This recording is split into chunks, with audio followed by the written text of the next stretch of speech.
Welcome back to Weave with Pat. Today we are learning to weave curves. Starting with about 1 inch of weaving on your loom, the last row ending on the right hand side, measure across the weaving. Then, adding 1 centimetre to this width, cut a piece of paper as shown. Next, we mark out the curve with some shallow and steep parts, and pin the curve behind the warp threads with 4 paper clips. Using a permanent marker, mark each thread in line with the curve on the paper. Remove the paper and mark around each warp thread.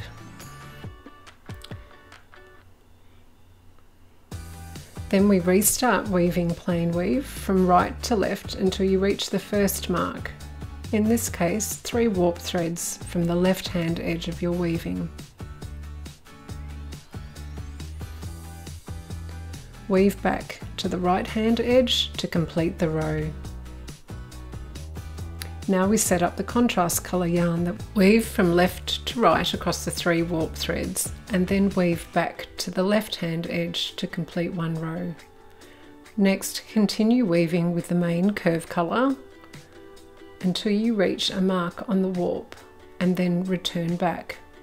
The steepness of the curve will determine how many warp threads you need to move towards the right for each row.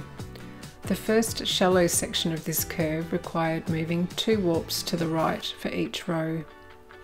When you weave the steeper sections, you will need to move 1 warp thread to the right for each row.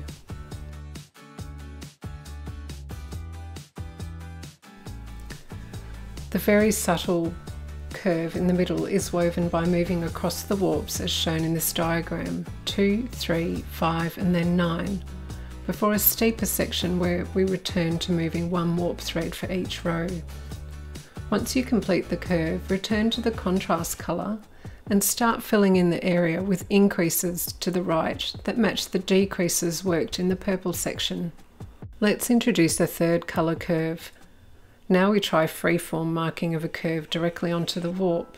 It takes a bit more courage but can always be adjusted as you go, as the marks are completely covered by the weft as you progress. We set up the new green colour by weaving from right to left across 4 warp threads and then back again. Pick up the orange thread again and weave following the marked warps until you reach the next intersection point. Then continue weaving with the green, filling in the area with increases to the right and left that match the decreases on either side of this area. Continue weaving until the top of the purple curved area. As we weave over the purple area, you will see the purple yarn is in the wrong shed. To correct, simply undo the last row of purple, then weave across with the green, but before tapping down, tuck the purple yarn in. Continue weaving the green curve, then return to complete the orange area. The weaving should look like this now. Now for some outlining techniques. One of my favourites is sumac. Measure out a length of contrast colour about 4 times the length of the curve. In this case, I'm only going over 1 thread at a time to achieve a more detailed outline. Make sure the yarn needle goes under each warp thread in the opposite direction to the direction of the outline. Another outlining technique is to weave 2 passes of a contrast colour over a curve. Measure out 3.5 times the length of the curve.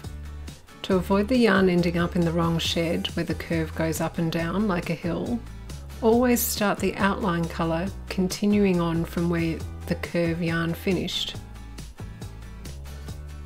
Complete this short edge first and then come back across the entire curve, making sure you bubble your yarn. Then come back to complete the outline at the point you started. Feel free to experiment with shallow and steep curves. Thank you for listening, and don't forget to subscribe to receive notifications of new weaving videos and visit my Etsy store for handmade weaving frames and unique yarn packs.